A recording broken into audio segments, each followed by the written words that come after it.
Okay.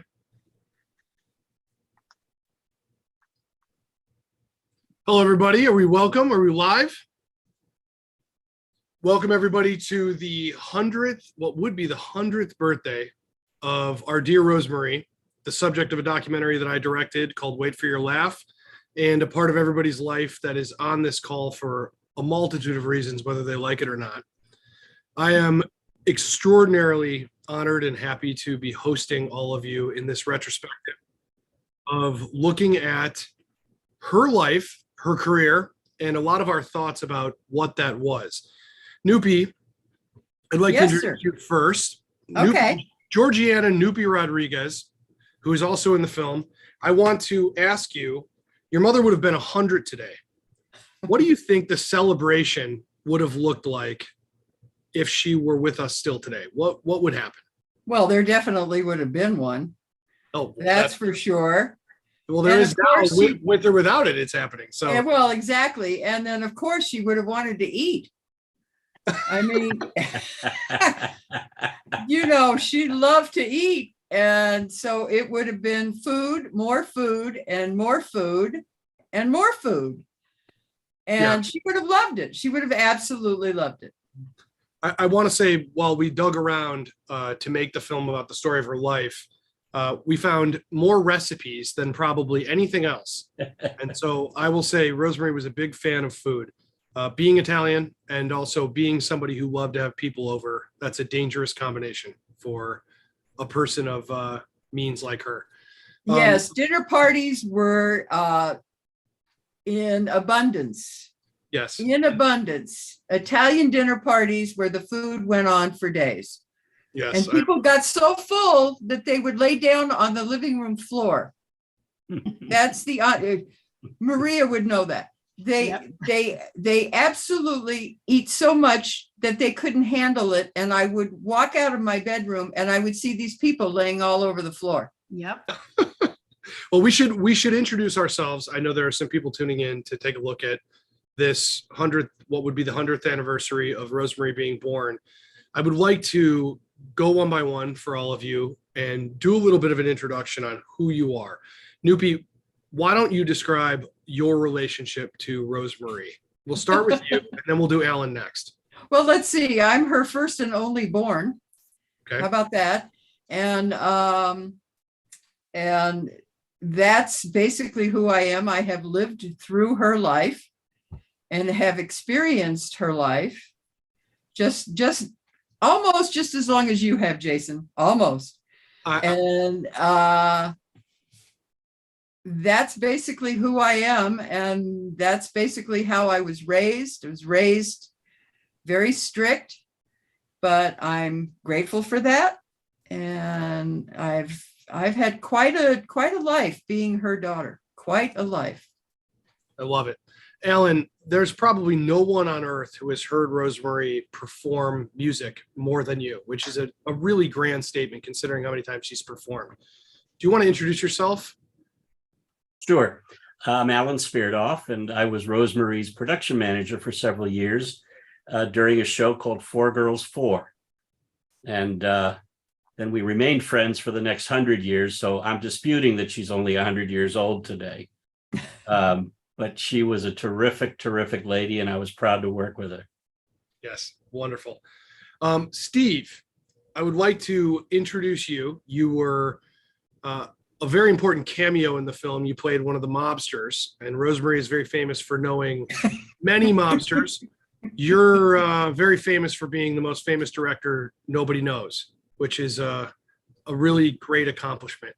I'd like to know what your relationship was with Rosemary and what it was like to enter the family from the outside. Well, my name is Steve Rodriguez. I came into the picture in 1976. Noop and I had been dating for a couple of months, and somebody decided that it was time to meet the family. I don't know who that person was. So I met everybody. I met Mrs. Guy at the time at Easter dinner, 1977. Not having met her or the rest of the family walking in cold. It was a lovely evening. The family welcomed me. We had a lovely evening. And I guess it was a successful evening because along with the parade of boyfriends at Noopy, I was invited back. And I was invited back for Thanksgiving. So we got a chance to meet. She was still Mrs. Guy at this time. I should say that I guess they liked the fact that I was still around because I got invited to Christmas also. And at Christmas, Mrs. Guy said I should call her mom. That was a big deal. So after Christmas of 1977, she became mom. And ever since then, it was always mom. The references were always mom with the family and with everybody else. Steve, can I ask you a quick question? There's a cliche with mother-in-laws being difficult, which in my life is not true. What was it like to have Rosemary, who came when you met her with 5 lifetimes of talent and performance and toughness? What was it like to have her as a mother-in-law? This is not the first time I've had that question asked. I'm sure. And for the most part, it wasn't Rosemary the performer. It was Rosemary, my girlfriend's mother, and later Rosemary, my fiance's mother. And the term mother-in-law seldom came up. It was always mom. When she would introduce me, before she was wheelchair ridden, the events that we would go to and all, she would take my arm and she would, being playful as she would introduce me, this is my son-in-law. Sometimes she would introduce me as, this is my son. And a couple of times she said, this is my bodyguard. So it was always something. But I never looked at her at the same eyes that everybody else did. It was always mom, a family member. That's a really great answer. I will say, my situation with my particular mother-in-law is wonderful. And I think that it's usually the father-in-law that's probably the pain. When it comes to you and Rosemary's relationship, did she turn off her performance at home? I'm just curious, like when you were home as an outsider, was she a different person on stage as she was when you were with her at dinner? Oh, absolutely. At dinner at home versus dinner out. At home, it was family. Whether it was with Maury and Kay coming over, or Angela, or anybody else, it was always the family. And I became part of that family very quickly. I accepted that. We had a good relationship. And there was never a mother-in-law, son-in-law relationship. The only thing I will say is that I think she liked the fact that I was a director and I wasn't frazzled when I would be introduced to other celebrities. So whenever we would go out, she would introduce me. This is my son-in-law. And that reference was the only time she would say, this is my son-in-law. So everything else was just family doing whatever. Incredible. So we're here to honor Rosemary for what would have been her 100th birthday. And it's important you can't talk about her career, her life, or her passion without singing. She was somebody who lived and breathed song and performance. And I think it's very important to mention to anybody just tuning in, if you are just joining, we are with people from the late Rosemarie's entire life. I directed a film about her career. Her daughter is here. Alan Sveridoff is here, who is her manager during Four Girls Four time. There are people that span the entire lifetime on this call. We're going to go through lots and lots of memories. I want to tell you that her album, Rosemarie Sings, is out right now. And it is the first time a compilation of her music has been put together in a modern format ever. And so we want everybody to be reminded that that exists. Go and get it. It is a tremendous accomplishment. And we've all been waiting a very long time for it. So if you do not have that album, you need to, don't stop this, but do it afterwards and go and get this album. Alan, I want to go to you really fast. How do you start the career of Rosemarie? Again, as somebody who has seen her perform more than anybody probably on earth, which is saying something. How do you begin the conversation about her? Because we want to celebrate her career, performance-wise and otherwise. How do you even start this conversation? Well, I think you just started it by talking a little bit about the album. This album that Kathy Brown put together and Noopy put together, it's just a brilliant package. This is something that everybody that's a fan or anybody that wants to get to know her after watching your film, Jason, should buy this album because it takes Rosemarie from her early years as baby Rosemarie singing right through to, I think, the 60s or something. I'm not sure when her last recording was on this record. But it's quite a history, just the first 60 or so years that she sang. And the thing about Rosemarie's singing needs to be understood and appreciated by people because she not only had great rhythm and great timing, she sang in tune, which every musician appreciated. And I'm sure that's one of the things that attracted your dad, Bobby Guy, to Rosemarie. Noop. She was just a great musician and a great lover of music and a great lover of musicians. I think it's rather telling that during the show that I worked on with her, every night she sang within the show, she sang My Blue Heaven, which was a great song, but clearly something that I would have to assume she sang as a 3-year-old because that's around when it was a brand new song. And she continued to sing it throughout her entire life.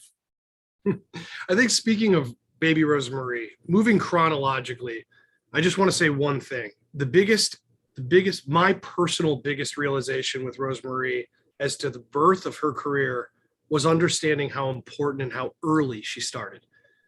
I think it's important for us to cut and show a performance of baby Rosemarie right now, because it defies logic and it doesn't matter how many times you've seen her perform, every single time it's, how is this humanly possible?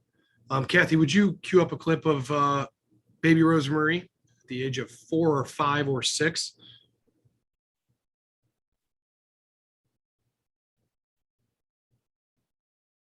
I've seen film of her as baby Rosemarie, and she could belt out a song. She didn't sound like a little girl. I don't know why. How you love to tease me.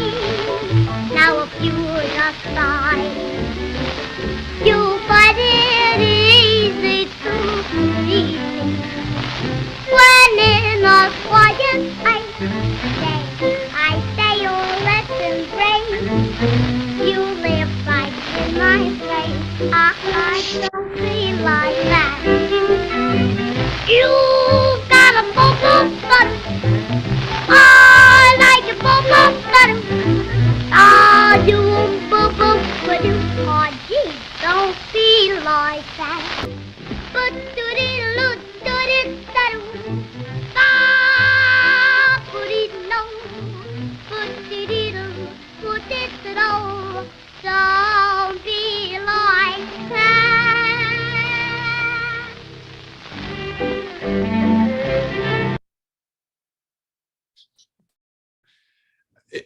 I think we're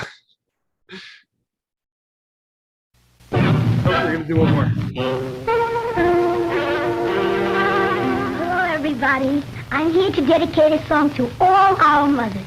An orchid to you. Please sing it with me. For your sweetness and charm, an orchid to you. For your wonderful smile, an orchid to you. It's plain to see that you are heaven sent. To have a mom like you is just a blessing. Then for your sorrow and care, an orchid to you. For that gray in your hair and all you've been through. For love that's so untiring. Oh, mother dear, I'm wiring a great big orchid to you. My baby don't care for rings or other expensive things. She's sensible and happy. My baby don't care about it. My baby just cares for me. Come on now.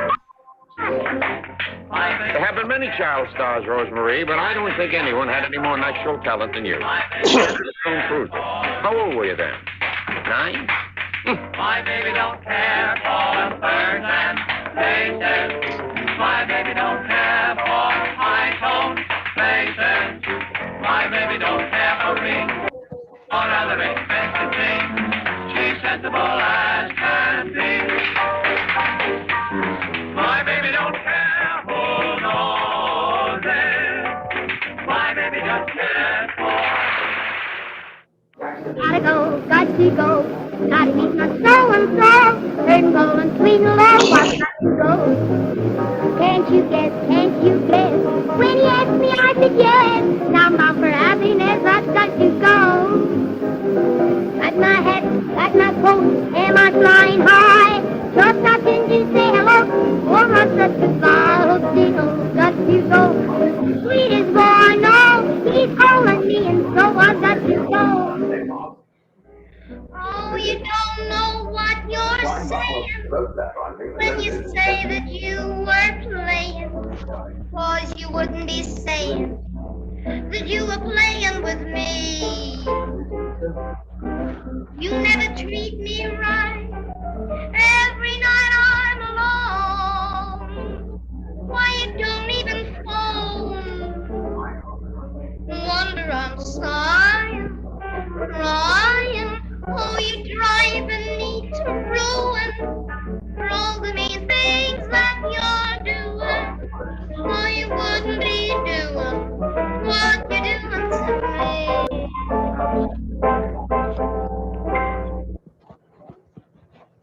You guys have to understand what it was like for me to find these film reels of this footage while we were trying to make this documentary, and find more and more as time went on. I have to it's hard to put into words the connection with all forms of entertainment this offers us. It is. Who's got sound on? Somebody has sound on.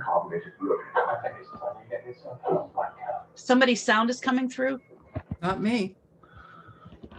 No? Okay. Okay.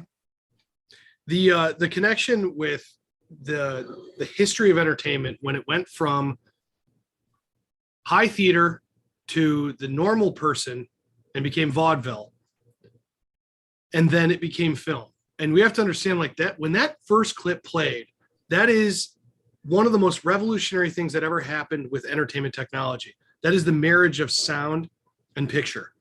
That is one of the first times anybody had seen sound married to picture. That was played around the time of the Jazz Singer. That was around the time of a revolution that is impossible to imagine right now. We think of the internet, this was 10 times bigger. And so it is a very big thing to think about Rosemary being a part of that and making it all the way to streaming. So for me, it's just, I want to just pull in like my perspective as, you know, making the film on her and watching this stuff. This is somebody who was born, came out of the womb, and I'm sure her first words were in vocal octaves. I cannot imagine it having been any different. So Rosemary herself, and as we know, in a lot of cases, when you were a child star, and most of the things that we just watched were before Shirley Temple. When you're a child star, to make a career out of something that spans to the next phase, which is often a very awkward and very difficult phase to do, Rosemary did it. I want to ask, before we get into her next phase, which is Miss Rosemary, I want to ask for reactions to hearing that music and watching that, which you've all seen. Rubina, it's probably good to go to you because you're one of the few people who has shared the stage with her. You have actually performed with Rosemary. What is it like to see that early footage of her? Oh, it's so wonderful. But you can really see as she, became older and worked, she just really working with her was like a master class, not just in performing, but the audience loved her. And you can see in these very earlier performances how kind of selfless her work is. It's very much out there for the audience. And I think that the lessons that I was fortunate enough to learn from her in a very short period for a theater piece that was being done in Texas, I'm enormously grateful because it really, everything I learned from her really went well beyond the stage. It was about being gracious to people. The audience loved her.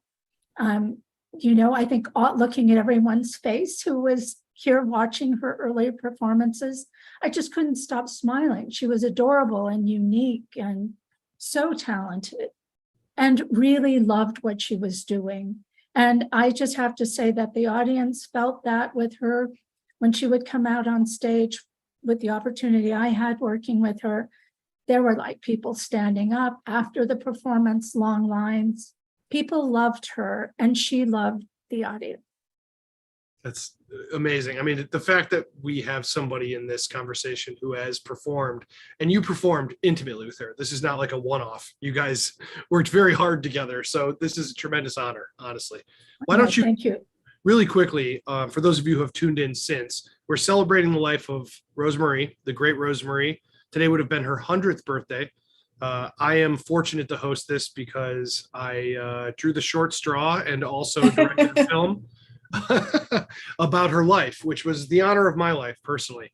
Rubina, why don't you give a quick intro? I know we're getting ahead of ourselves in her career. We're going to get to her next phase, but just give a quick intro of Sure. your relationship and who you are. My name is Rubina Stoll, and I met Rosemary many years ago. I was doing a play called Victory Canteen that Jim Burroughs with Patty Andrews and I had met her. And for full disclosure, I had the tremendous honor of knowing Noopy, her daughter, for a number of years. So working with her for me was very, very important and not wanting to let anybody down. And it was just really, it was an enormous honor to work with her. And, there's a very funny story, and I'll just say it, maybe now isn't the time, but there was a bat that came into this huge theater space. And as we were getting ready to go on stage, the stage manager says, well, bats love black. So it's either Rosemary's bow tie or your hair. And Rose was like, don't even listen to him. I've dealt with bats before. And so she was just amazing. What I learned from her on timing, and she was a brilliant comedic actress, dancer, singer, as we all know, but she was absolutely an incredible dramatic actress as well. And people loved her for that, and so very real in her life and everyone. And meeting Steve and Noopy and being a part of their wedding later on meant a great deal to me. But knowing Rose and having met her was a tremendous honor. And I learned more in working with her than I have with really anyone else in life. And it has really helped me tremendously in moving forward in my life's work now, which is more working on environmental and policy work. But being respectful of people was really key in everything she did. And this is really important, I think, for anyone listening. Rosemarie knew the names of absolutely everyone affiliated with the production, from the people who were parking vehicles to the individuals that were helping to dress people. And when opening night and closing night came, she had gifts and handwritten notes to each and every individual. And that's really not common, seeing that. And so she was incredibly respectful and knew the names of everyone. I can almost guarantee that behavior is not unique to that age that you met Rosemarie. We think about her as a young child. I think it's a incredible cognizance to think about all of the pieces that go to create a show.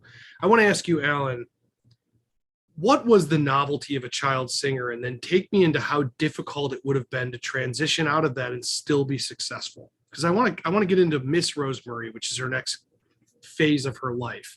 And really quick, I also want to plug the CD for anybody who's coming in right now. Her music is now available for the first time in a modern format. Her life retrospective, and it's called Rosemarie Sings, and you want to get it on Amazon or anywhere you get CDs. This music is the most important stuff, and we're here celebrating her life. So, Alan, talking about her as a young child and her transition into Miss Rosemarie. I think, Jason, once again, you've set it up beautifully with the CD, because on that CD, there's 2 tracks from the show Gypsy.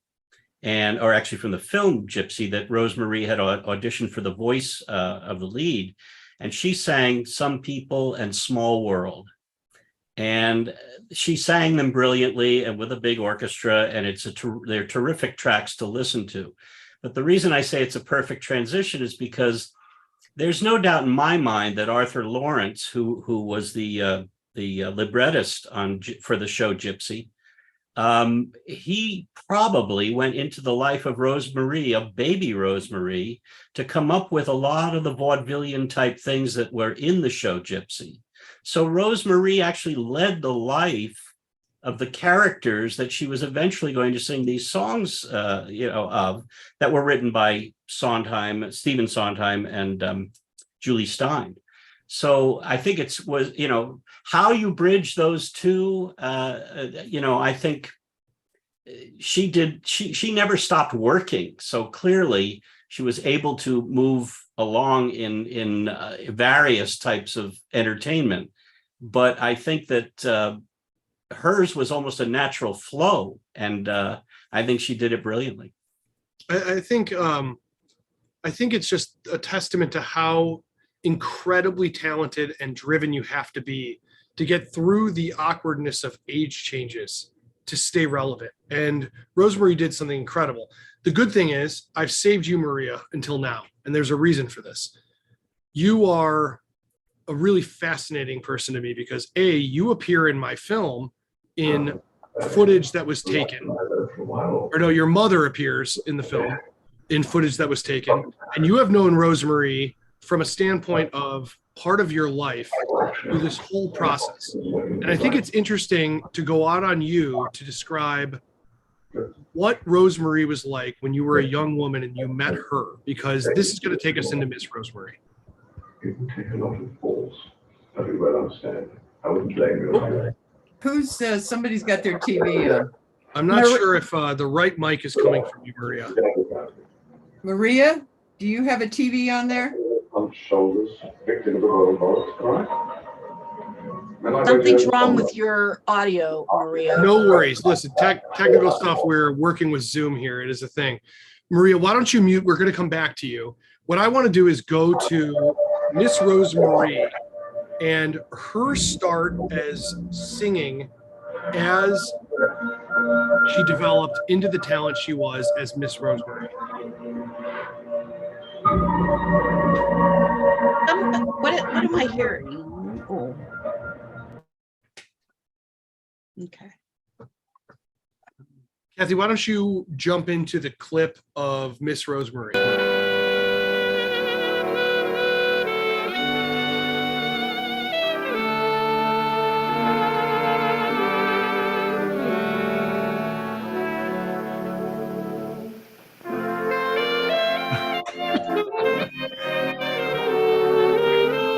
Few technical issues here. Though my heart goes pitter-patter, like the patter when it rains, Mama says it doesn't matter, 'cause it's only growing pains. But I'm lonesome, very lonesome. Oops. Well, here we go. Happiness, I've got 94 now, which is practically mid-old-age. My mama says no, no, no, no, no, no, no, no. When I want to roll my eyes, mama says it isn't wise, and my mama ought to know. Took off my bobby socks, put up my curly locks, wanna wear an evening gown, wanna go into the town, but my mama says no, no. Oh, mama, mama, mama, I'm a big girl now. Why, there's so many things you wouldn't allow. Mama, mama, mama, oh yeah, my please. There are so many, many, many places that I could go if I only had a phone. But I haven't got a date, so I guess I'll have to wait for another year or so. When along comes a fella and he tips a sad, my mama says no, no, no to that. And don't you shake your head from side to side, 'cause if you do that, then you be your pride. Mama, mama, mama, I want to do this. Mama, mama, mama, I want to do that. Mama says, honey, you can do this. But mama says, to that. Mama, mama, mama, mama, mama, I'm a big girl now. Why, there's so many things you won't allow. Mama, won't you hear my plea? There are so many, many, many places that I could go if I only had a phone. But I haven't got a date, so I guess I'll have to wait for another year or so. Moon is hanging low, how can I go when my mama says no, no,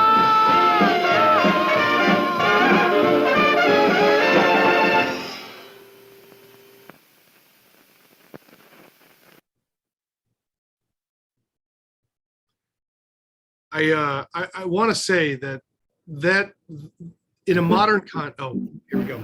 It's great when you're doing a show, when the curtain goes up and you're ready to go.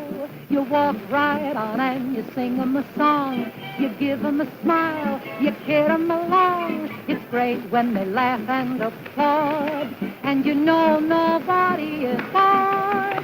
There are times when things may drag a little and they sag a little, so you gag a little. It's great when you know you're a wow, and you come back for more than one bow. You try out in a nightclub for $30 a week. The star gets sick, the boss is quick, don't leave me up the creek. Go do the show, but just like her, I say, of course, indeed, yes, sir. But this game began in 1910, and she hasn't changed her act since then. Comes down to the booty-o-dum, and a couple of hoop-hoop-a-doos. Gotta wanna do da da da do da do do do do, and I really love you, Nellie Bly. I really mean it. I really love you, Nellie Bly. It's great when they stand up and yell, and you know that you're doing real well. You're working in Miami. The place is very smart, but you are not so very hot. You just can't make a start. You figure they don't like you, so you'd better change your act at show. Then you make 'em cheer, and it's because you give 'em a bit of both schneid. You gotta go round with a smile, and you'll be well dressed all of the while. Wake up in the morning with a great big grin and watch how those sunbeams come rolling in. That's a little too loud, stop the music. That's still a little too loud, stop the music. Stop the music. Well, I was walking along the street the other day, and I see a fella hitting a kid over the head with a bat. I says, why do you keep hitting that kid over the head with a bat for? He says, because he bothers. I says, how can a child that small bother you? He says, well, you see, mister, I'm an undertaker. And all day long the kid keeps bothering me for empty boxes.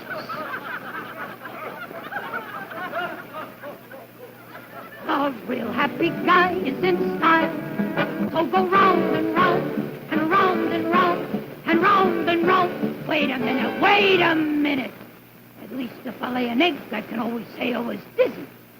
Go round and round with a smile.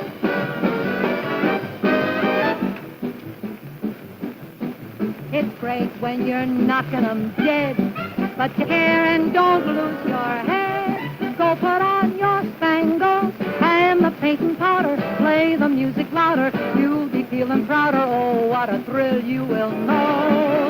It's great when you're singing, it's great when you're dancing, it's great when you're doing a show.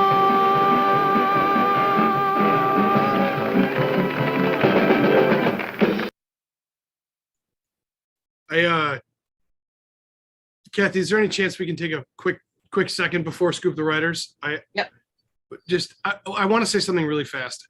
There have been, from a generational talent standpoint, there is nobody to compare Rosemarie to at all today. There is nobody who can, if you watch those clips, the audience, they're part of the set. They're set dressing, they are important, but they are also, you're never looking at them. They all augment Rosemarie. The only thing I can think of that compares to Rosemarie in a modern setting is massive, gigantic stand-up comedy that happens on things like Netflix and other things. And there's a part of me that wonders if a person with that kind of stage presence had been at her age right now, Rosemarie would have been getting $25 million from Netflix to be performing things. I mean, there is nobody who could command a stage like her. There is nobody who could have done this. And in a time when women had to be a certain thing, and I'm not saying it's any different now, Rosemarie was equal parts incredibly attractive, incredibly talented, and somebody who didn't put up with anything from anybody. And you can see that in the performance. You don't have to know the behind the scenes. You can watch that and know this is a person who owns it all. And so watching that and looking at baby Rosemarie and knowing what it took to get to that phase, I can only imagine, the World War II and post-World War II era of her performing this stuff in the 40s and 50s, what it would have been like to have seen this. Because I can tell you right now, it would have been so jaw-dropping that I don't know people would have realized what they've seen. And the reason I wanted to say all of this, and I apologize for going on and on, I just happen to admire this woman to the earth and the moon and beyond. The next clip we're going to play is something that was found by myself, my team, Kathy Brown, Noopy. We found a reel of film under a couch in her back room, and it said, "Scoop the Writers." And I went to Rosemarie, and she was in her 90s at this time, and I said, "What is this? We're almost done with the movie. I frankly don't have time for more insane things to happen to this movie after, we're going to get to later in her career." And she looked at me and she goes, "Oh, that's the first time a woman ever hosted a game show in the history of television. It was me who hosted, and that's the only copy." And I looked at her and I'm like, how can those words just come out of your mouth the way you would say, "I'll have a cheeseburger with fries"? I mean, this particular clip you're going to watch is so much more important than it could ever be because of what it must mean to people who didn't even know it existed. It did air. It was important to those who watched it, but but it was at a time when they were not saving things the way we save things now. And so, Kathy, if you wouldn't mind playing Scoop the Writers with that caveat, I apologize for my soliloquy. It's just really important. Scoop the Writers, the show which matches your clues against the wits and wisdom of three top writers of television, radio, and motion pictures. And I'm Wendell Niles. Here to help you scoop the writers is our delightful femc, that singing star of the great Broadway production Top Banana, ladies and gentlemen, the lovely Rose Marie.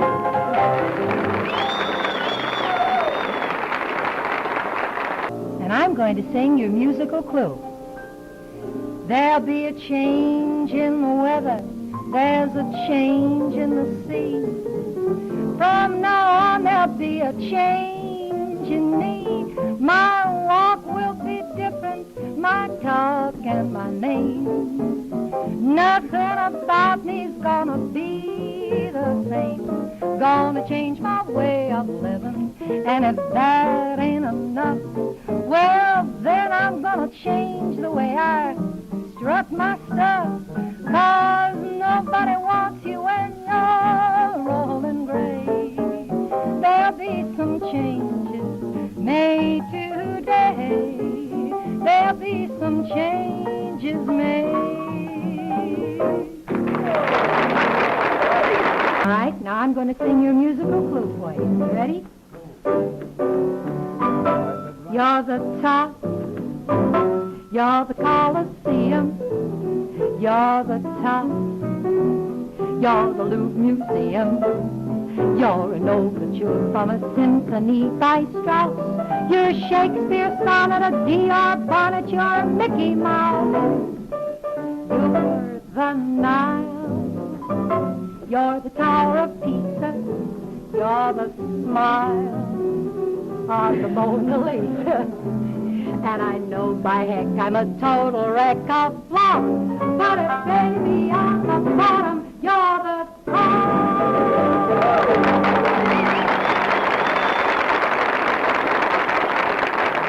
And now I shall sing the musical clue. Here, boy, over here. All right. All of me. Why not take all of me? Can't you see I'm no good without you?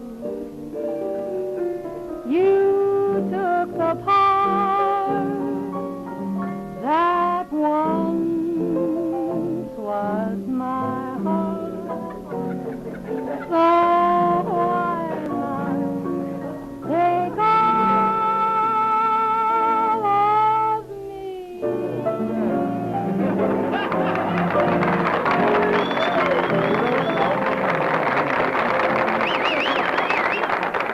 And now your musical clue. You ready? I'm a ding-a-dong daddy from a doomas. You ought to see me do my stuff. I'm a ding-dong daddy from a doomas. You ought to see me do my stuff.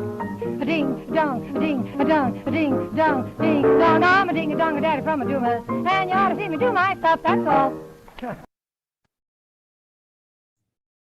To think that there was a trivia game show where the host sang most of the interludes, the questions, all of this, I think is a testament to how far ahead of her time she really was. I mean, she was just completely ahead of her time.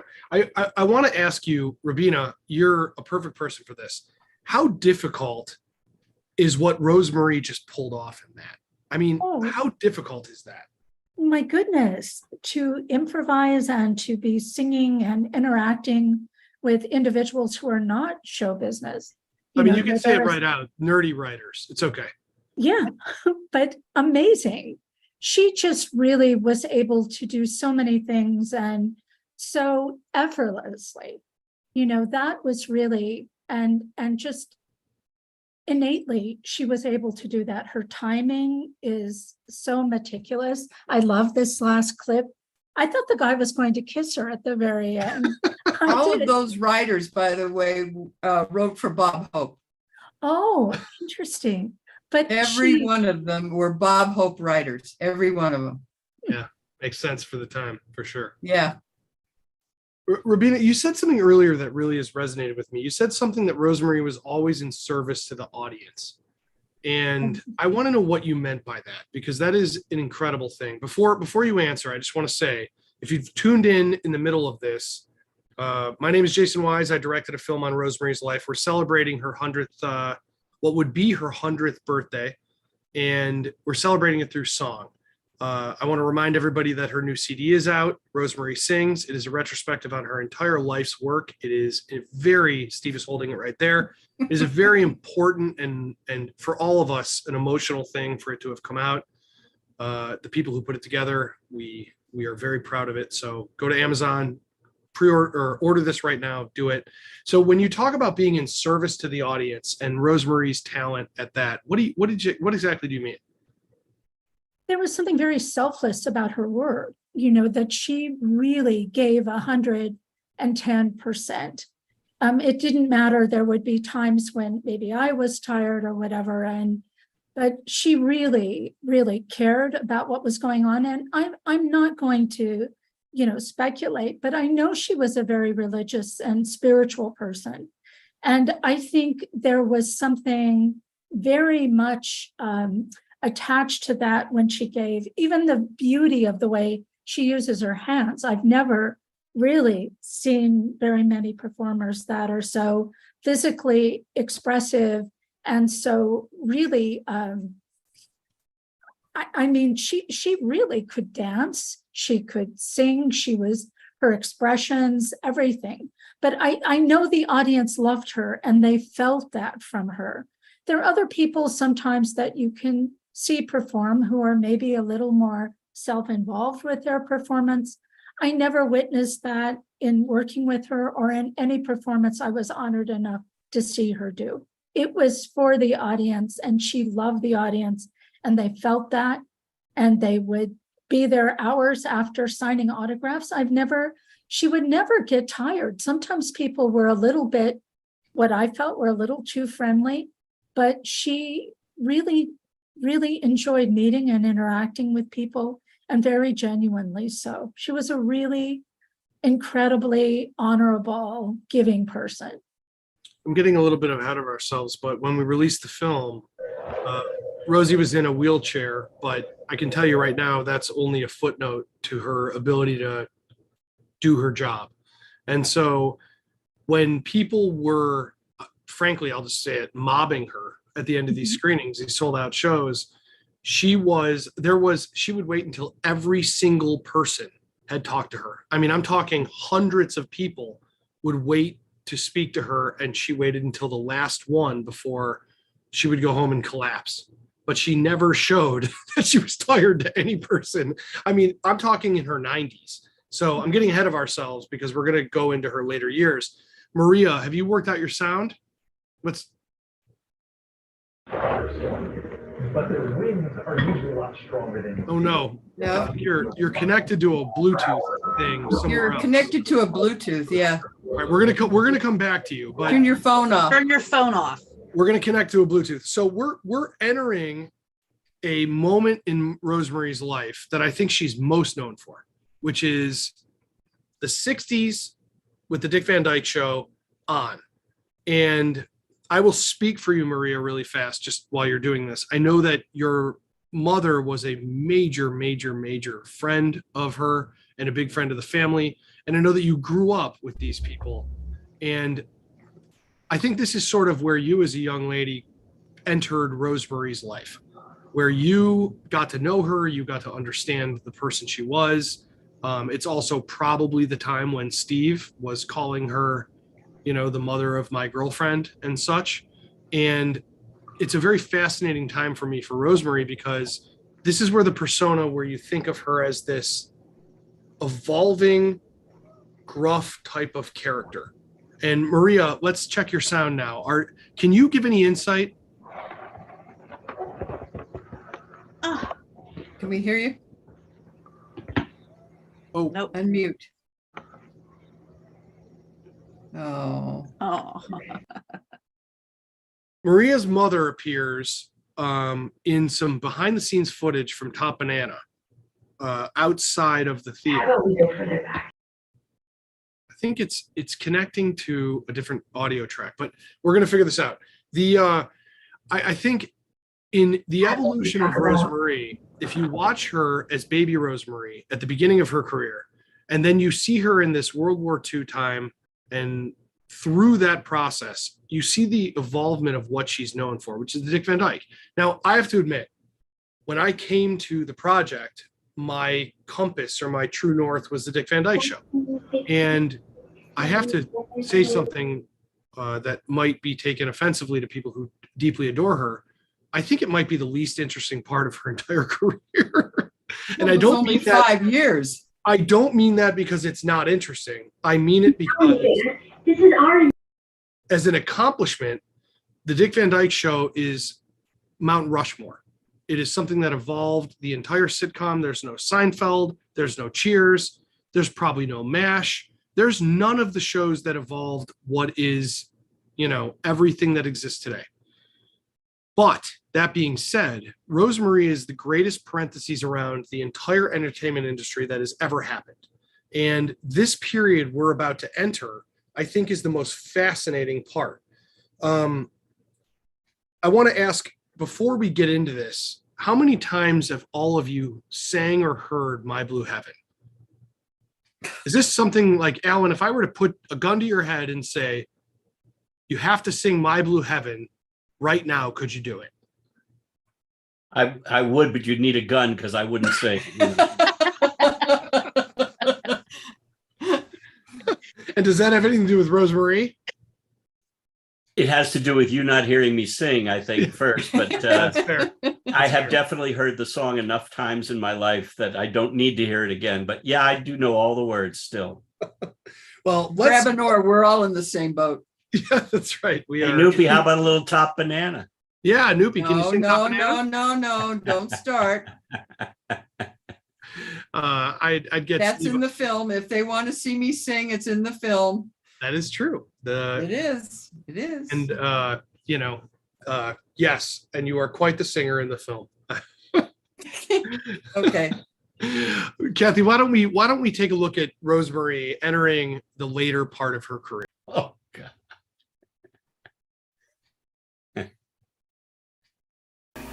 I have to explain something to you. Doing the Dick Van Dyke Show, it's wonderful. It's very thrilling. Of course, we have a wonderful group. And for those of you who don't watch the show or don't know anything about the show, which I hope are very few, I play the part of a single girl who's always looking for a fella. And you get all different kinds of fellas on the show, and it makes for wonderful shows, I think, anyway.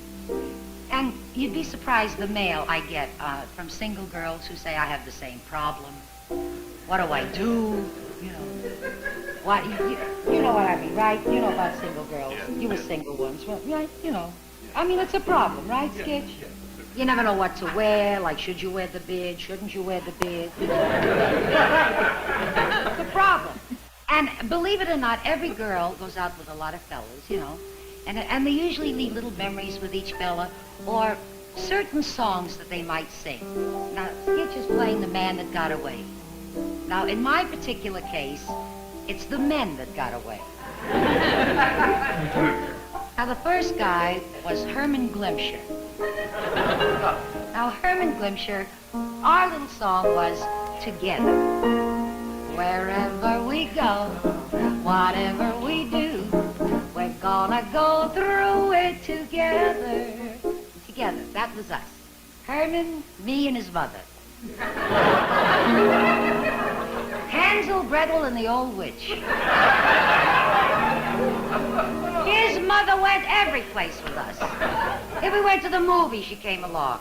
If we went to dinner and a dance, she came along. I was afraid to leave him. I was afraid his mother wouldn't get to go anyplace. I'd have left him a long time ago, but I didn't want to break up a set. Oh, and listen, Herman Glimsher, me and his mother, Liz, Dick, and Eddie. There's a song. That reminds me of Selden Bernardi. Talk about a courtship. Wow. The days of wine and roses, laugh and run away like a child at play. Seldom Bernardi. Yeah. He was always so dashing, always so bold, always so energetic. He was always so drunk, that's what he was.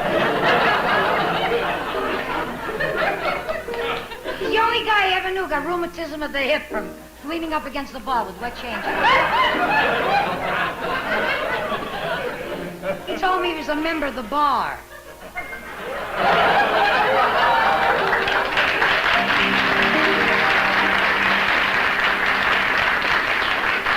Wait, listen, I thought he was a lawyer. We were both right. He was a drunken lawyer.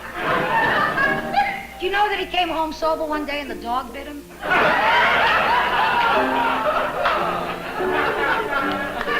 Now wait, there was another one. Danny Boy. Oh, Danny Boy, the pipes are calling. The Pipes are friends of my mother's. Sam and Irene Pipe.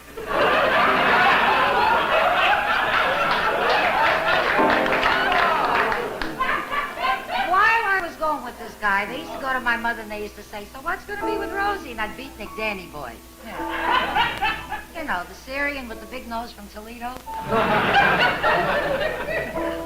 He was a beatnik. First guy I ever met was a beatnik, you know. He took me to the coffee house. He says, I want you to get all dressed up. So I heard about these kind of things, so I wore the blue jeans, the dirty sneakers, and a sweatshirt with a picture of Lenny Bruce on it. He took one look at me and he says, baby, you turn me on. I said, good luck to you, Charlie. Who needs you? You want to hear another one? You want to write this name down? Dooley Duncan. He was a hillbilly. The greatest hillbilly of them all. He came from so far back in the woods that his mother was a bear. Wait till I tell you the song he had. Wait a minute. This is the song that I associate with Dooley Duncan. What kind of fool am I who never fell in love? It seems that I'm the only one that I've been thinking of. What kind of girl is this? An empty shell. I'll only sell it with your lonely heart must well. Shows you kind of a fool I am. I thought that's the way you sing this song. And what a town he came from. That town was so small that his father had to use fertilizer to grow old. Now there's another one. Gary Gambler. His theme song was this. Call me irresponsible. Call me unreliable. Throw in undependable too. He was irresponsible, unreliable, undependable, and that's why we're unmarried. Does that grab you? You wonder how a kid like this grows up to be a gambler? I knew he was hooked the first time I met him. I was 5 and he was 5, and he let me hang around because he said together we made 10 the hard way. The sweetest sounds. How about the sweetest sounds? The sweetest sounds I think we're gonna do. The sweetest sounds I'll ever hear are still inside my head. The kindest words I'll ever know are waiting to be said. Sweetest sounds I'll ever hear are the words I do. I'll never hear them from Maury Fink. Maury Fink was a hi-fi nut. I never met a hi-fi nut before. Him with his woofers and his tweeters and his 12-inch speakers and his diamond stylus that never wears out. Talk about albums. Get a load of this album. Caillou Sakamoto's mother presents My Son the Jap. Richie Chamberlain's mother presents My Son the Actor Doctor. And the greatest album of all was a complete album of applause from the Judy Garland Show.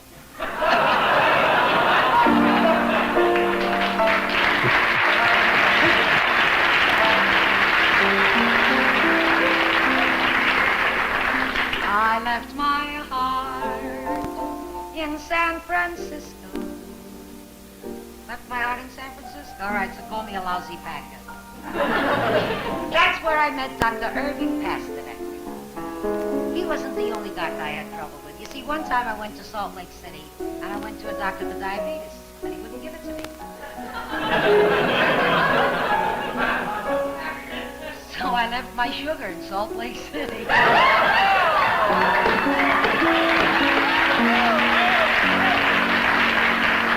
So girls, remember this. Ever since that world began, there's nothing better than a one-man woman looking for the man that's got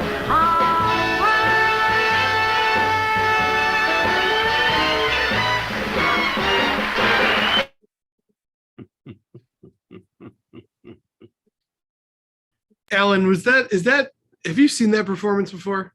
Never. Well, no, but that's the way that she would do her bit on the piano during Four Girls Four. So this is bits where I'm and going. pieces, very similar. Yeah. But Yeah. fun. Oh my God, how fun that was. I don't know. I'm trying to think if anyone on this call can name anybody with the timing to weave music, comedy, and like she's, her and Don Rickles are kind of like the original, like, we can do this kind of comedy, but Don Rickles couldn't sing, and Don Rickles couldn't move his hands the way she did, and Don Rickles couldn't move his body the way she did. I mean, like, there is something very progressive about the way she performed. And I just want to take that really quick, again, getting ahead of ourselves, into Four Girls 4. Is that the blueprint for Four Girls 4? Like, her performance and the way she did it. I think that the Four Girls Four show was truly, it emanated from the four ladies, but the truth is Rosemarie was the one with show business in her blood. She was the one that ended up being the de facto director of the show. And she was the one that knew they needed an opening an opening number and a closing number, which was Together, which you heard earlier. And, she was that's the thing I think you notice in Rosemarie. I want to say that you brought up Don Rickles. There's another comedian that you've obviously heard in this show, that Jimmy Durante was the love of her life. Yes. And Jimmy Durante had everything that Rosemarie had. So I think that she had that kind of love for anybody that felt, you could always tell when Jimmy Durante sang a song. He wasn't the greatest singer, but he loved what he was singing. He put it across brilliantly. And that's how she sang. I mean, she just knew the story she needed to tell in 3 minutes, and she told it brilliantly. She also has this amazing grasp of sight gags and physical comedy. And she was able to improvise in an unimprovisable environment, live TV, things where you can't do things and maneuver. And yet she found a way to do things like hit the piano, look at other people, involve everybody in the frame. It's not, you can't teach that, I guess is what I'm thinking. And Jason, you lived it. Yeah. Noopy. Jason, one of the things that she used to do, which Alan can certainly relate to, was her improvisation, where she would pick on somebody in the audience because you never knew what was going to come out of her mouth when she would pick on somebody. And I'm sure, Alan saw a lot more than I did, but Alan, just one story about how she picked on somebody in the audience. That's just classic. Some of them I can't say these days. Okay. But I can say that Don Rickles, yeah. Yeah, but I can say that the funniest one that I ever witnessed was on the cruise. We took a cruise from from Hawaii to Hong Kong. Hong Kong, thank you. And there were some other celebrities on board, and in the front row of the show, at her show, at the Four Girls Four show, when she was about to pick on somebody, I don't know, did you know this story, Jason, or is this? I've never heard this. Okay, well, I think you'll appreciate it. She always asks the gentleman that she's looking at, what their name was, and then she'd make fun of it in some way. But this guy said when she said, "What's your name?" He said, "Bucky." She said, "Bucky? What kind of a name?" She wouldn't leave this alone. Bucky was the guy. Well, it turned out that was Buckminster Fuller. And she was, what is he, a Nobel Prize winner or something? I mean, she would not leave him alone. And it got funnier and funnier because, the audience certainly had seen him in one of his lectures and the people around him knew, but everybody was just crying with laughter with this. Listen, Jason, can I just jump in for 1 second? I have to run, but I just want to put a button on what I'd like to say about Rosemarie. As I said, she had show business in her veins. She was just, you ask how she got all of that stuff, well, being a child actor and then going into vaudeville, she learned from every great comic there was because they were in vaudeville. The most wonderful thing that I cherish, the notes that she wrote to me where she said, "Dear Flo." That was an inside joke because she knew that I just loved Flo Ziegfeld. And so she would call me Flo because she knew how much I admired this producer. And here's a woman that worked with Flo Ziegfeld. She knew Flo Ziegfeld. Well, she had the opportunity in her career to work with everybody, and everybody appreciated somebody with the kind of talent, and she was like a sponge. She could absorb the comic timing and everything. She was just so good. She was somebody who, if she liked you, you knew it, and if she loved you, you knew it. And let me just say to Noopy, I think you know this, she obviously loved you quite a bit, but she always talked about Bobby, your dad. She loved him to the end of the earth. And she would absolutely talk about him every day to a point where I knew Bobby, and he passed away a long time before I ever met him. I can't say enough about how much I loved this woman. And I must say that she was a friend to the end. That's a cliche, as is the show must go on, because that was in her blood. But none of those cliches were wasted on her. She was the real thing, Rosemarie. And I just like to wish her a happy 100th, and hope you all enjoy celebrating more tonight. Thank you, Alan. Thank you, Alan, very much. We appreciate having you here. Thanks for having me. Of course. Bye-bye. Well, we want to go to Maria. Maria, let's check your sound. No? I like Nothing. This is a good bit. I like this bit. This is so sad because Maria is my mother's godchild. You guys aren't going to believe this watching this, but Maria is a 10-time United States ping pong champion. Has a lot to say about all of these things, but unfortunately she can't talk. But that being said, she's also a great skier. A number of other things she has performed. Tell her to log off and come back on and see if that'll make a difference. If you're tuning in or tuned in late, just reminding all of you, we are celebrating Rosemarie's 100th birthday. Today would be her 100th birthday, and honestly, we miss her very much. Her music CD is out right now. You can get it on Amazon. It's called Rosemarie Sings. Everybody should get a hold of this copy. It is a retrospective on her entire life, and a lot of the music we've heard is available on this CD. Okay, we want to go to some more later performances of hers from a music standpoint. Kathy, I think a lot of people, Kathy is our producer and MC here. A lot of people do not think of Rosemarie in the standpoint of the Rat Pack. Rosemarie has known Frank Sinatra since before World War II. She performed with all of these guys. She was at the high level. It was before television. And when television finally hit and the Dean Martin show happened, we finally got what we wanted on a large scale, which was Rosemarie performing with Dean Martin. Kathy, would you mind playing the clip of our beloved Rosemarie singing with Dean Martin?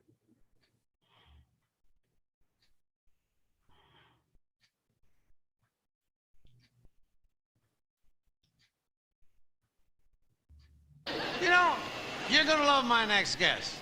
She is one of the nicest and the most talented people in show business.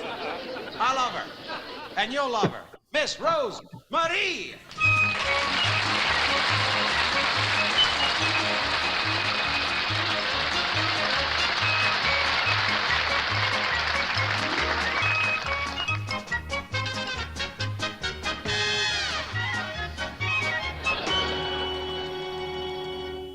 With my high starched collar and my high top shoes and my hair piled high upon my head, I went to lose a jolly hour on the trolley.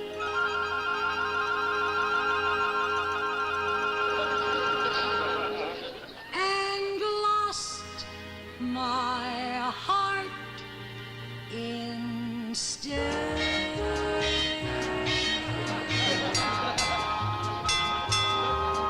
With his light brown derby and his bright green tie, he was quite the handsomest of men. I started to yen, so I counted to 10, then I counted to 10 again.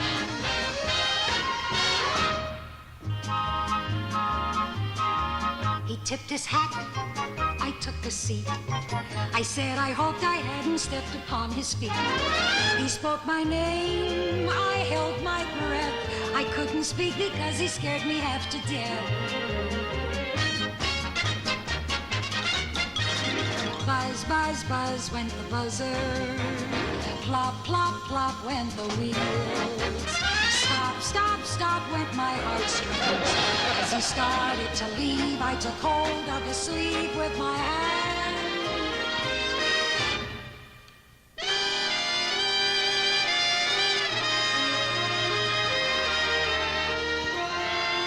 And it could have been grand. Oh, well, it was swell just to sit with a fella so far to the end of the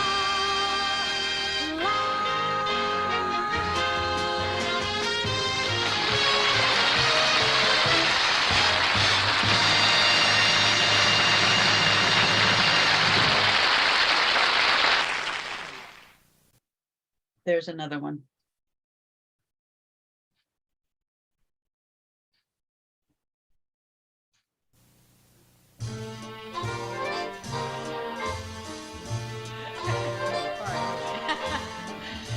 How to be lovely, you gotta be charming.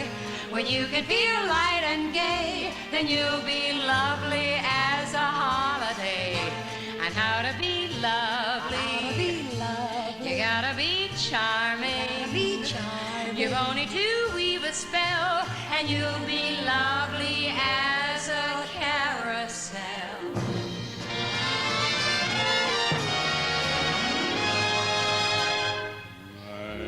Lovely to look at, delightful to know, heaven to kiss. A combination like this is quite a most impossible joy to see. Imagine finding a boy like me.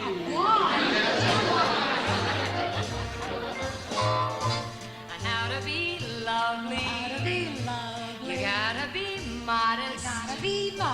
When you can feel light and gay, then you'll be lovely as a holiday.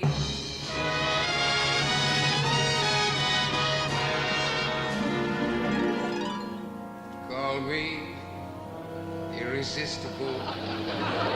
Call me oh so kissable. Say that I'm adorable too.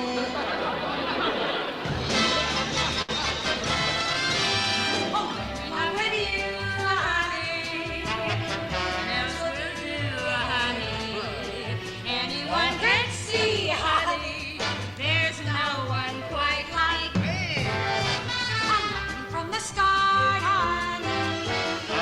bless your little heart, honey. Every day would be so sunny. Honey, with me. The world is wonderful, I agree, and always lovely to look at me. Oh, you got it made, baby.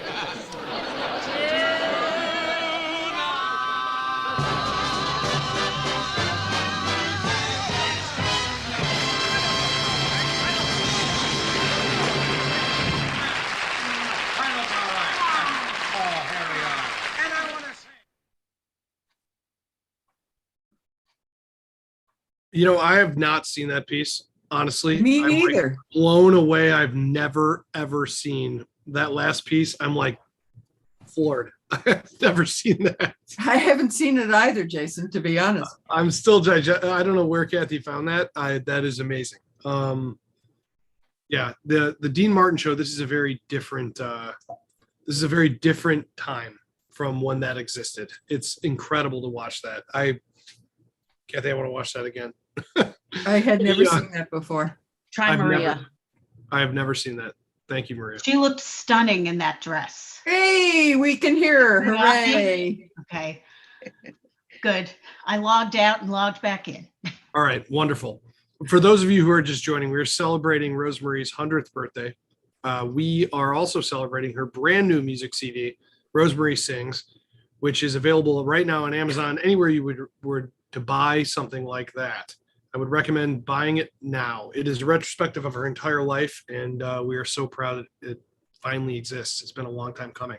Maria, now that you finally have sound, I want to ask you, your mother was a big family friend of Yes, she was. the guys, Rosemary Guy, Bobby Guy, and Rosemary's Georgiana mother. Rodriguez. Rosemary's mother, Grandma Curley, was really the only grandmother that I knew. So Really? our families were very close, very close. Rosemary's brother as well. We're very close family friends with my parents. What was it like knowing? I mean, I honestly, in that time, she was a very big celebrity. What was it like being around her? And When I knowing her was intimate- younger, any visits either to my home or to Grandma's home when Rosemary was visiting was very, very special. But it was family. It was family. It was sitting around the table at one of Grandma's lavish, fantastic meals. And it was just sitting and listening and soaking it all in. And it was wonderful.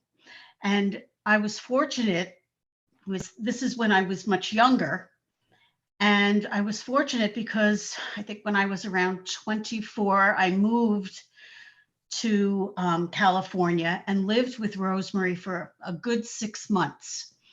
So I had this opportunity as an adult, a young adult, to live with her and to hang out in our bathrobes and pajamas and watch TV and run out for Chinese food at Highway Kitchen in the Rolls Royce. Highway Kitchen, Wilson at Highway Kitchen. Wilson. With, you know, her hair in a turban to hide the rollers. And, you know, just those little food snack runs and just, as I said, just sitting and laughing and watching TV. And that was very, very special. And it was during that time I became closer with Noopy and with Steve. I met Rubina. So we've known each other for over 40 years now.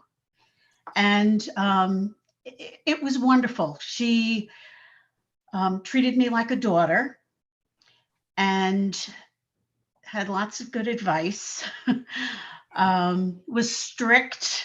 She became very much like my mother, became very strict about anyone that I was dating. And I remember Noopy telling me, you have to get out of there. It's only going to get worse. Because she was strict. She was strict with you and she was strict with me. It was also a time when I was able to travel with her when she was performing in 4 Girls 4. and it was very special. It was special to be with her and witness, all of that wonderful entertainment, and it was marvelous. It really was. Can I cut in here for just a little bit?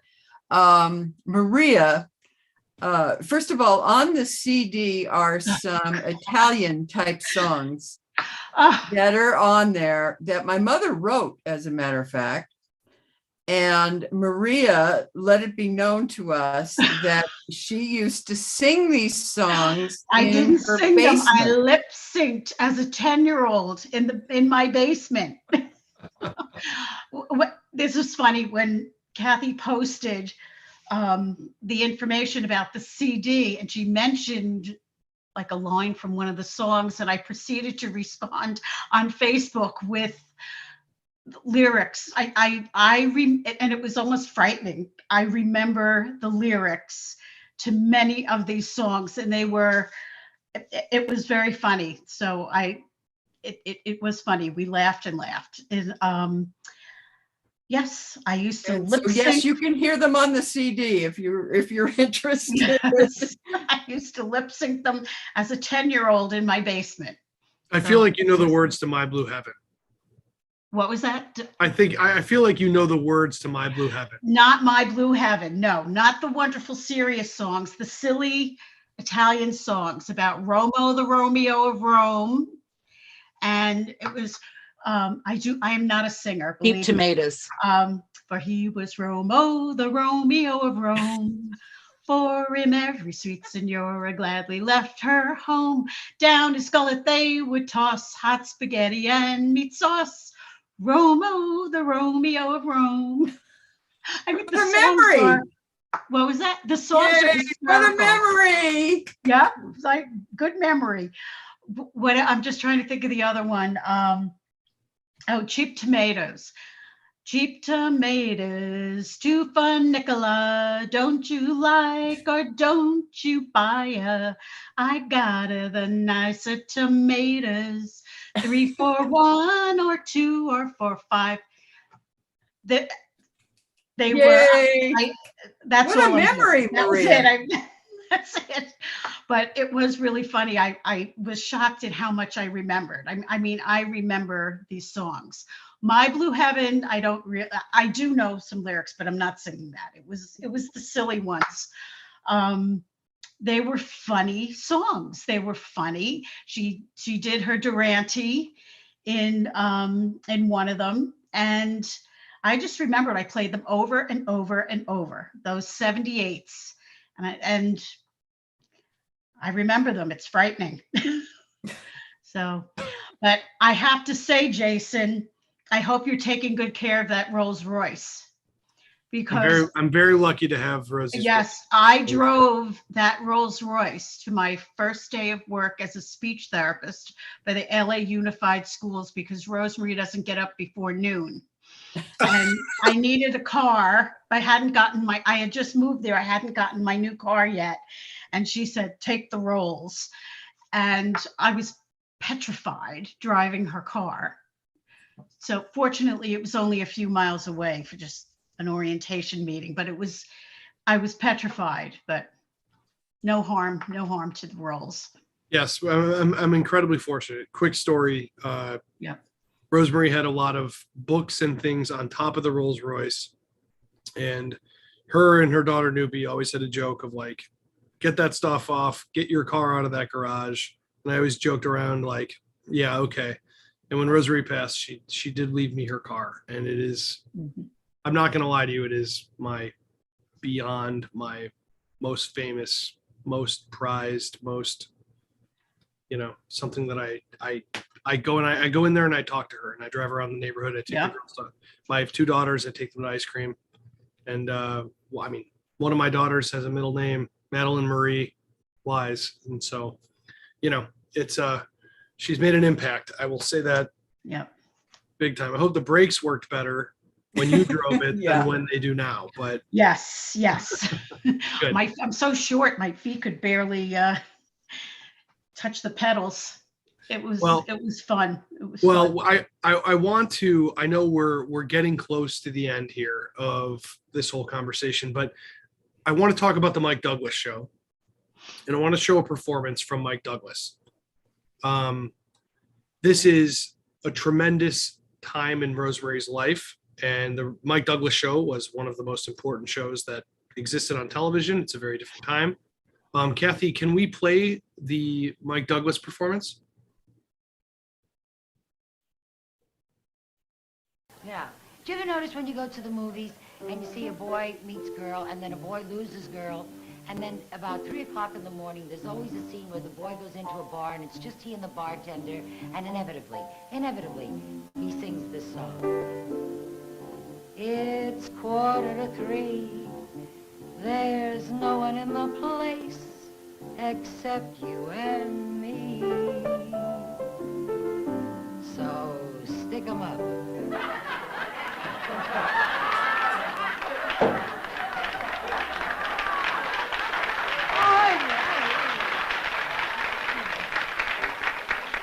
We have another pretty ballad. I like to do little ballads, little things, you know. This is not a little one. You've been working all day at the factory, at that very dangerous machine.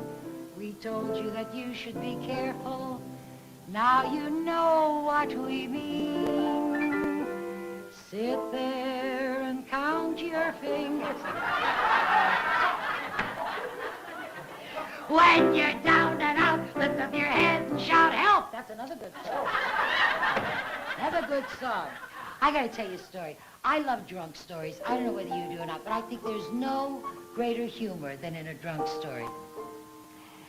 This is the story of a drunk driving on the freeway, on the wrong side of the freeway. And the cars are whizzing by and whizzing by. Finally, a cop pulls him over. He says, all right, pull over. He says, where do you think you're going? Drunk says, I don't think it makes much difference. Looks like everybody's coming back. Everybody sings folk songs, you know, nowadays, country folk songs. We have one to end all folk songs.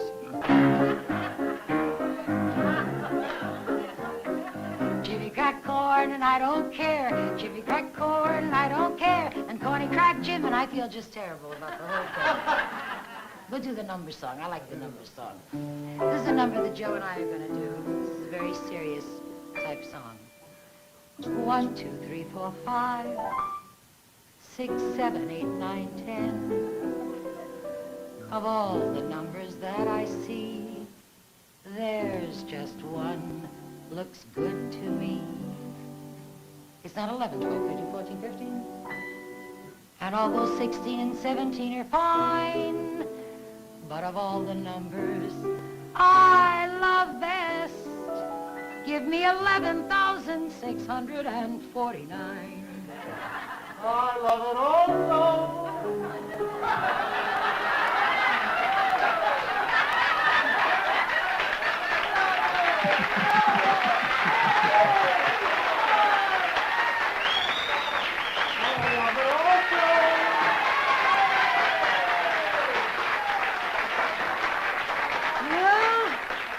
You can give up your day job now. 11,649.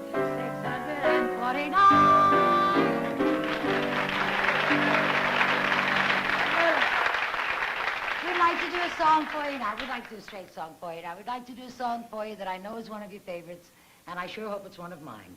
All right.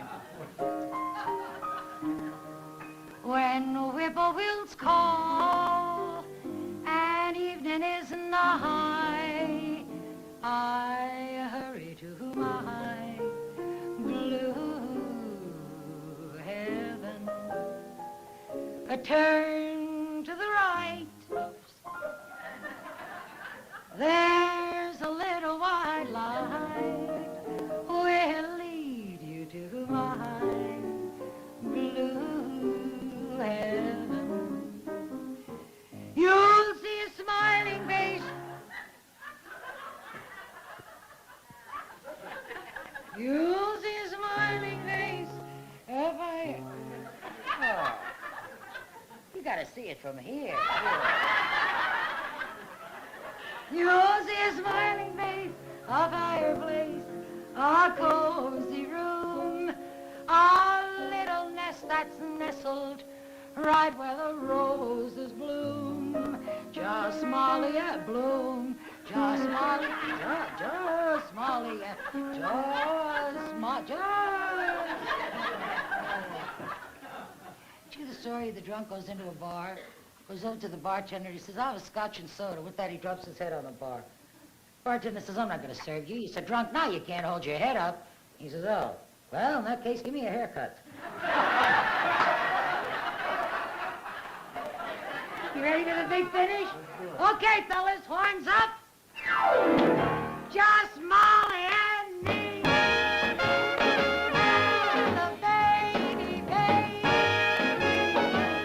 We are so happy in our blue and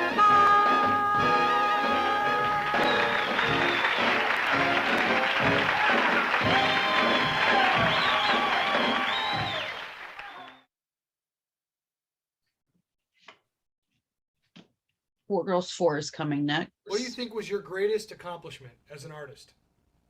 I think 4 Girls 4. Really? It's you and God out there. Nobody else. You either sink or swim. You have nobody to help you. I'm very proud of the Dick Van Dyke Show. I think I did very well, but I think 4 Girls 4 was really where I showed my talent better than anything before.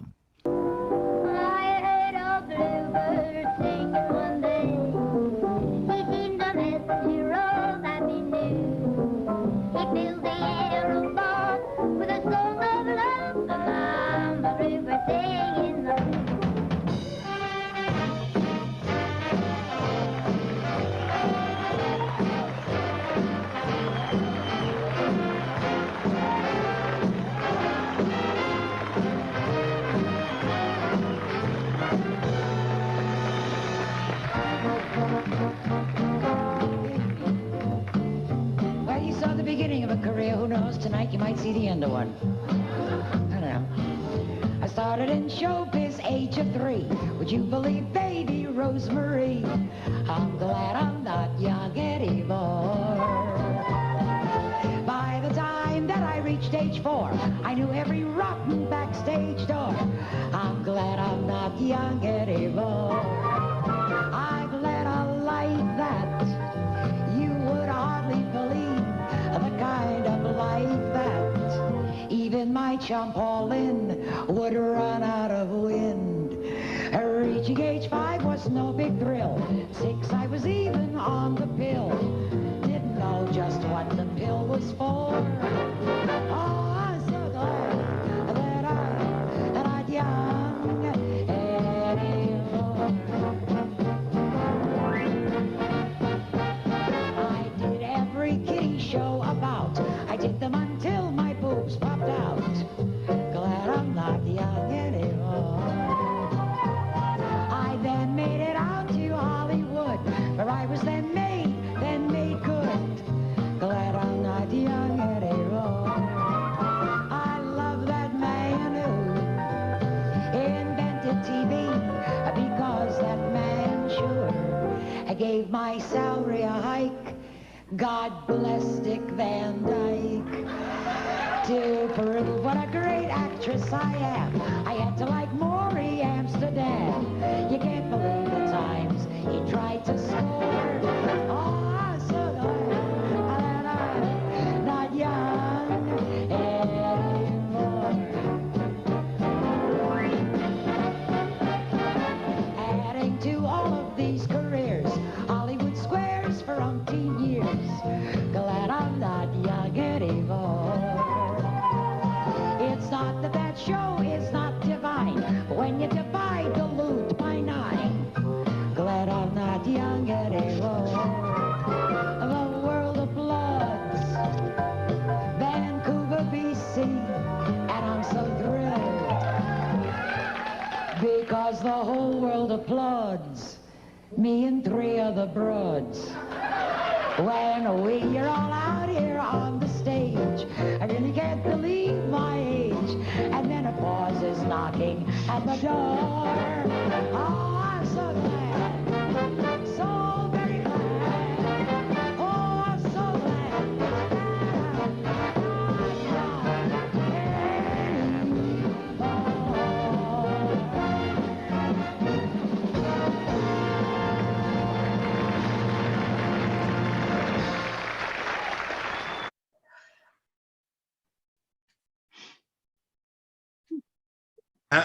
Unbelievable to watch going through the Mike Douglas show into Four Girls Four and all of the things that, I mean, this is a woman who had a career that is 6, 7, 8 lifetimes. I'm really not entirely sure how to quantify.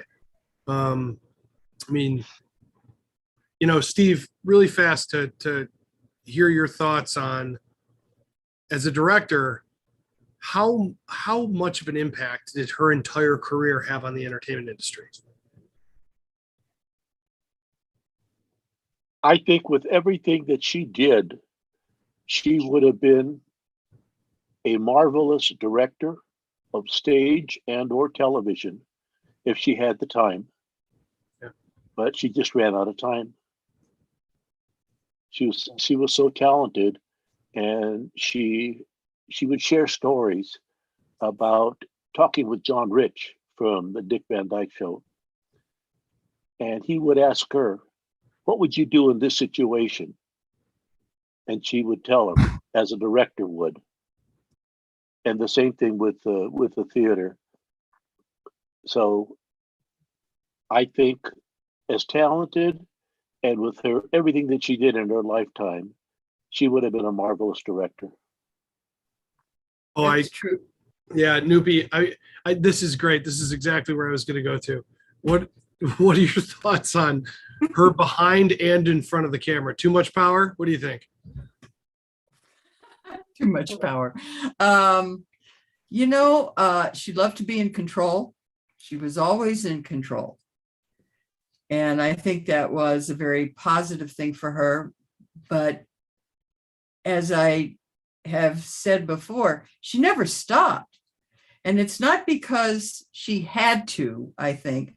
I think it's because she really loved it. She loved performing. She loved being in front of an audience. She loved working. If she wasn't working, she was going crazy. And she would call up her agent and say, get me a damn job. And I think she was that way until the day she was as lucid the day that she passed as she was before. I think when we talk about her passing, it doesn't have to be as tough a conversation as it sounds. I will tell you, she gave an interview to the Chicago Sun-Times for Wait for Your Laugh and then passed away. Imagine you have a biopic about your life out in theaters. Yeah. In Chicago and many other places, and you give that interview, do a great job, and pass away. She went out literally doing her job. It is an astounding thing. And I just want to say to people who are watching this, she was the first time I felt truly like a real professional director. She called me her director. Yes. She treated me in a way that I've never been treated. I don't think that actors, subjects, people who are professional are the same way anymore. Maybe they are, but the way she treated me as somebody who had respect on a set, it was the most important moment of my career. Well, Jason, you also gave her a second life right at the end of her career.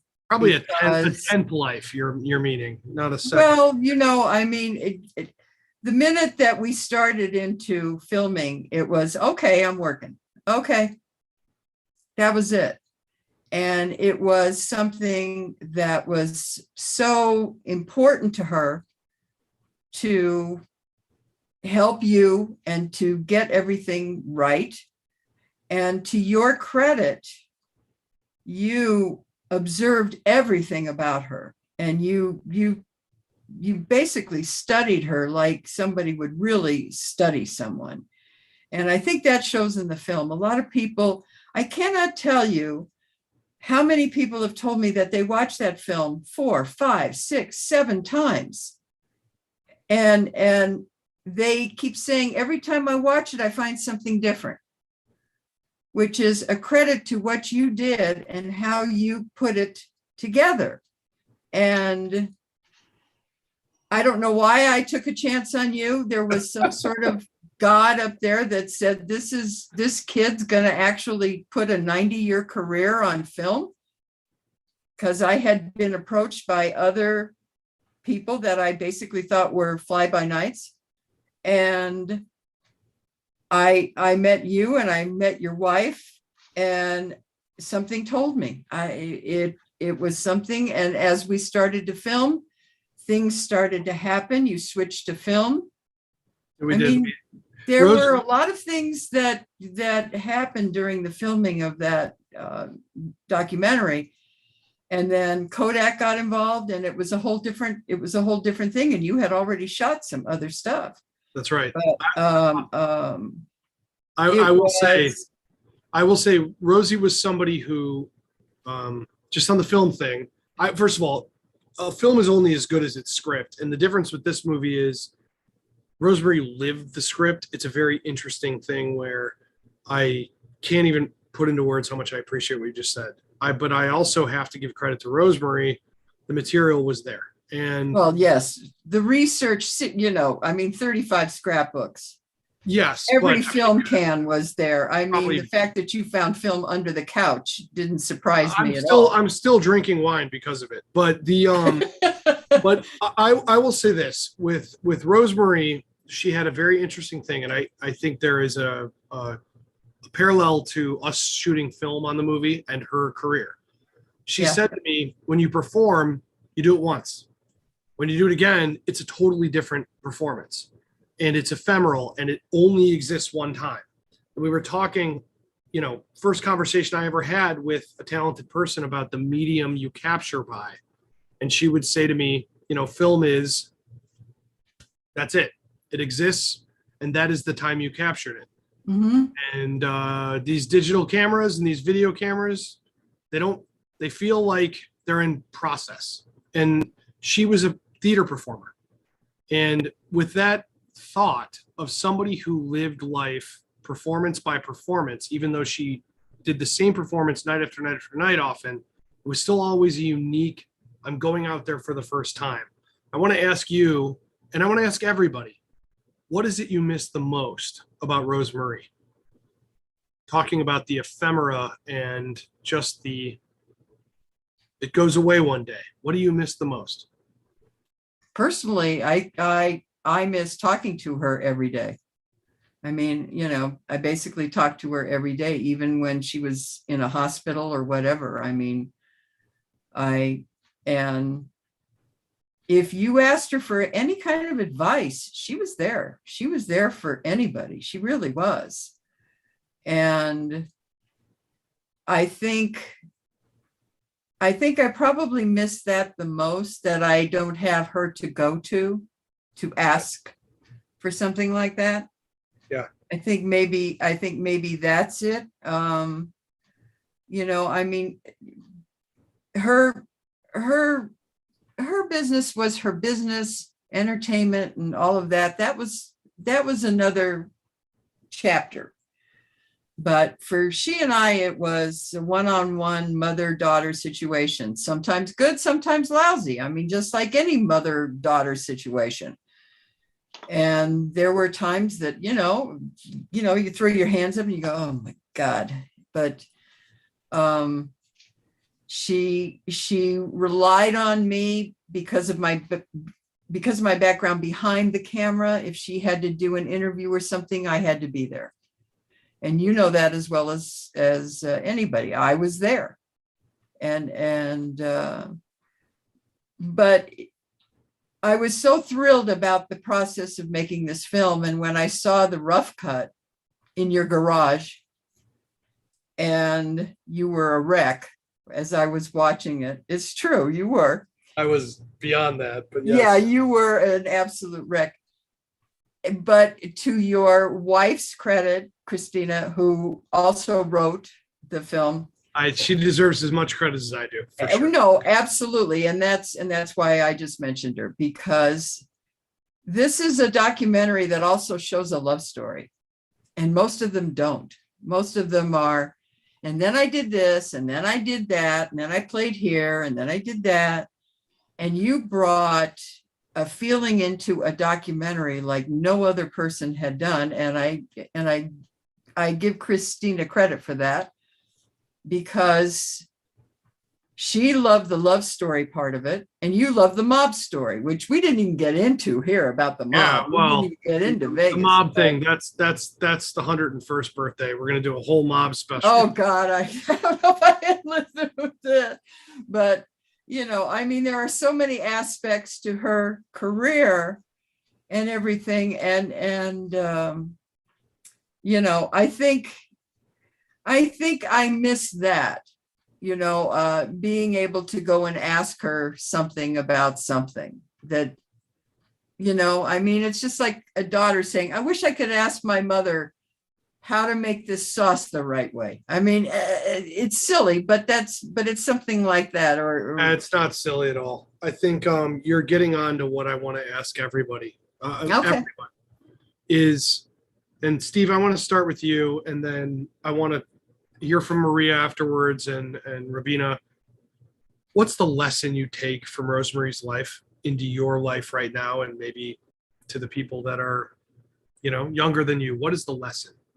Steve, let's start with you. What's the lesson you learned from your girlfriend's mother?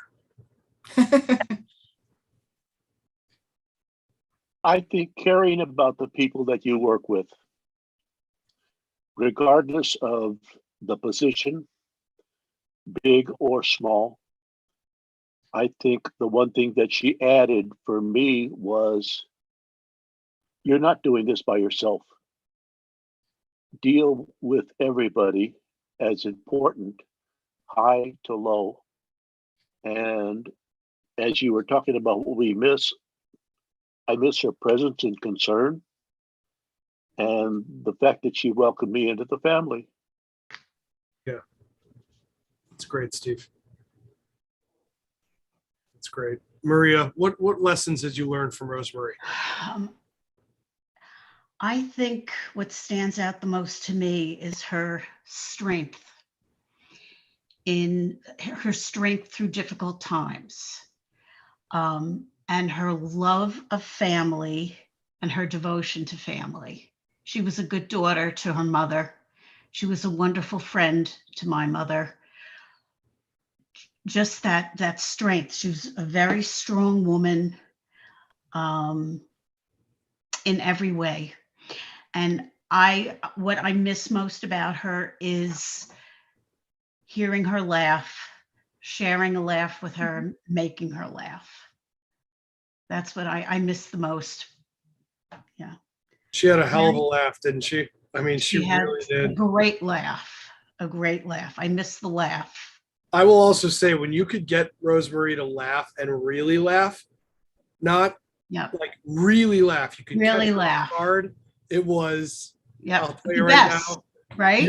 Didn't matter what situation you were in that day, you'd leave going, I just pulled that was the something off, best.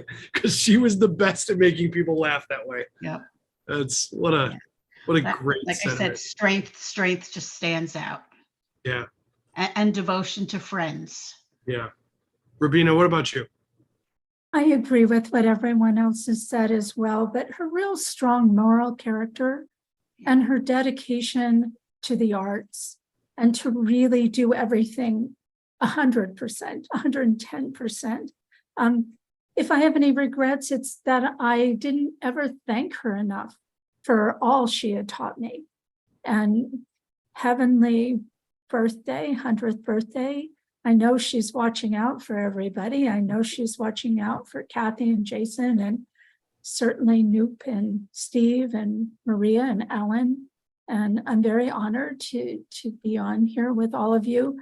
I do have my copy, and I urge everyone to get theirs. There is the most amazing insert inside. The insert is amazing, and you can get this on Amazon, and it came really quickly, and I know what gifts to buy for people. And so just thank you. It was really an honor to be part of this. I thank you all, and it's wonderful to see you. We don't see each other enough, and No, my we love don't. and best to all of you. Thank you. Thank you, Rubina. Kathy Brown, turn on your video. Yeah, come on. We want to see you. Come on. I don't know on. how. Come Kathy- on. We don't so need, Kathy we don't need Brown, the 8x10 glossy. Come on. Kathy Brown was a major driving force on the film. Now, I entered Rosemary's life towards the end of her life, but she made an impact on me that is impossible to state on a call right now. If you're here, we are celebrating the 100th anniversary of Rosemary being born. We are celebrating her music CD. We are celebrating her life through song. Kathy Brown has been a part of every ounce of anything I've been a part of, and probably before that. And so, Kathy, what lessons do you take from Rosemary? I went through a really difficult time during my friendship with her, and I was feeling tremendous guilt about something that I thought maybe I should have done. And I would talk to her typically every night after she talked to Noopy. And I was telling her about this and my struggle, and she said to me, if God had meant for you to do it, you would have done it. And that was the most freeing piece of advice for me. I don't know, Rubina mentioned it before about her faith experience, but she shared that with me. And I really do think that it was her compass. It was a big part of how she lived her life. She worried about what was going to come next. But that was it. And one of the greatest gifts that she gives to me, and I will tell Noopy this every once in a while, is she would have me do something for her. I would do something and I would send it over or whatever. And I'd say, I hope you like this. And she would say, and I remember the first time she did this, she said, I don't like it. I love it. And that same kind of enthusiasm that she brought to everything else that she did, she would share with me. And when you, just like you all would say, if you made her laugh, that was it. Well, if I got a, I loved it, oh my God, I was just on cloud nine, absolutely on cloud nine. And so, but I will say too, the greatest gift that she gave me was her daughter and Steve. They are my family now. And them trusting me to help to carry on her legacy it's a real honor. And I feel so blessed to be able to participate in this and know that we're making thousands of people happy tonight. I mean, I'm watching the comments that are being shared on YouTube and all over the world. There are people who are watching this, and still Rosemary is bringing joy to people. And I think that she would absolutely love that that's happening. And I'm not sure what your question was. But I can promise you she'd have some notes on my hosting this, and that's my biggest concern is anyway. No, you did good, Jason. You did good. I appreciate it. I am just a guider here. We need, we have some amazing, those interviews of Dick Van Dyke and Carl Reiner and stuff were part of interviews that I shot. And some of those, are some of the last interviews those people did. Now, Dick is obviously still alive. But for Rosie, she said something very profound that Kathy found in the interviews. And Kathy, is this an appropriate time to go to that?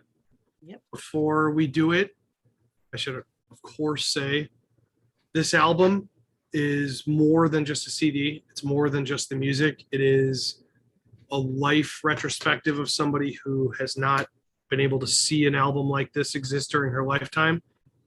I would order it, please.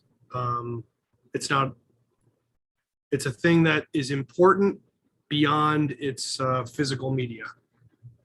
So reminding everybody that Rosemary Sings is on Amazon. Live to be 90. So I want to know how you can tell me how to live to be 90. Just do what you want to do and what you like. And do it to the best of your ability. Take care of your health, of course. That's the only thing that I can lead a happy life. Make the most of it. Make the most of it. Life, not from me, but life is pretty short. You asked me about being 90. I think what I should have said was live every moment for what it is, because the only thing is of it that you remember is the memory of it. So make it a good one and live every moment that you can and enjoy it. Don't waste your life. Enjoy it. Enjoy every little bit of it, because that little bit today may be very important tomorrow. And God bless you.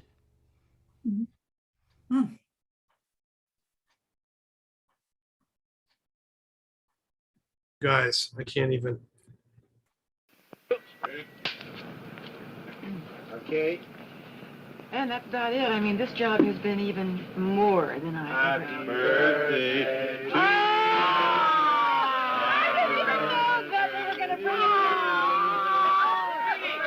Birthday, dear Moina.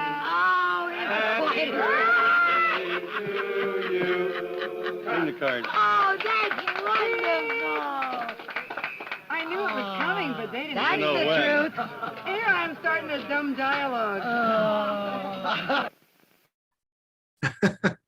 That was Doris Day wishing Rosemary a surprise happy birthday on the Doris Day show. That footage was found at the back of a reel, found, of course, in a closet in Rosemary's house, and that is how it goes. I want to thank every person who watched this, who cares about Rosemary. I want to thank everybody for joining us. Alan, Maria, Steve, Thank you. Rabina, Kathy Brown, for putting this entire thing together. Thank you so much. You worked very hard on this, and we all know, and we really Thank you, Kathy. Thank you, Jason. Beautiful Nice job. job, Thank Jason. you. Beyond my pleasure. And I will say, obviously, the documentary that I made is available for free. There'll be an end card here. You can watch it for free. It's also on Amazon Prime. The thing that's really important is that you watch it. It's more about that you see it and you celebrate her life than it is about anything else. And also remember, her CD is available. Rosemary Sings. It is on Amazon, if that's your easiest place. It is also available in other places that sell music. We thank you all from the bottoms of our heart, and we celebrate the great Rosemary. Cheers, everybody. Thank you, Jason. Thank you, Jason. Thank you, Steve. All right. Thank you, Kathy. Good night, guys. Good night, Good everybody. night, Mrs. Calabash, wherever you are. Behave yourselves. Good night. Be good. If not, be careful. Neither. Love you, Jason. You were terrific. Love you deeply. I love you. You're the best. Kathy, thank you so much. Good job. Now get some sleep.